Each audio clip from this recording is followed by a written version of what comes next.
आठपाडीत ह्यो जंक्शन विषय बघून म्हणलं ह्याच्या आईला ही हत्यार कधी आपल्या दावणीला येते.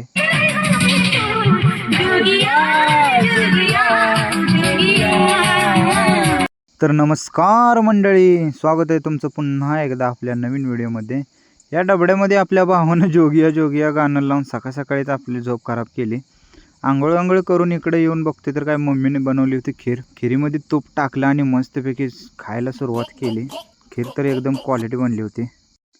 तर तुम्ही म्हणत असाल नवीन कपडे आणि गॉगल घालून ह्यो गडी कुठं निघालाय. तर मम्मीला घेऊन जायचं होतं आपल्याला कोळ्याला. जाता जाता कोळ्याला आपल्या मामाच्या गावावरनं पण जायचं होतं. गाडीमध्ये पेट्रोल टाकलं. मामाच्या गावाला जायचं आहे म्हणल्यावर मम्मी म्हणली मोकळं कसं जायचं आहे म्हणून फळं घेतली. फळं घ्यायला थांबलोच होतं तेवढ्यात ती फॉर्च्युनर दिसली. जायला म्हणलं 50 लाखाची गाडी घेऊन दरारास करते. आपण आलो मामाच्या घरी आणि बाहेरच्या बाहेरच सामान ठेवलं. मम्मी म्हणली आधी बँकेत जाऊन येऊया, बँक बंद होईल. जाता जाता ही द्राक्षाची बाग दिसली. म्हणलं मम्मी थोडं द्राक्षे तर खाव्या. मम्मी म्हणली लय मारतीला, चल गपचूप रस्त्यानं. तर माझ्या मम्मीचं खातं कोळ्याच्या बँकेत असल्यामुळं यायला जायला अडचण येत होती. कोळ्याच्या बँकेतनं खातं आटपाडीच्या बँकेत ट्रान्सफर करायचं होतं. याला म्हणतात खरानात गड्यानं बिल्डिंगवरच डाळिंब बांधले. बँकेमधलं काम करून आलो आहे फेमस असलेल्या बुद्याळच्या तळ्यावरती. सांगोल तालुक्यातलं सगळ्यात मोठं तळं आहे. या तळ्यामध्ये एवढं पाणी आहे की कोळ्या साईडचा सगळा भाग दुष्काळात सुद्धा पिकू शकते.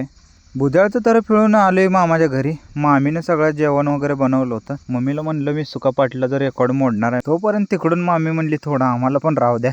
जसं आपलं जेवण झालं तसं मम्मीला म्हणलं गाडीवर बस, लवकर आपल्याला घरी जायचं आहे, नाहीतर पप्पा आपल्याला काही ठेवणार नाहीत. संध्याकाळचं जेवण उडकून बाहेर चाललोच होतो.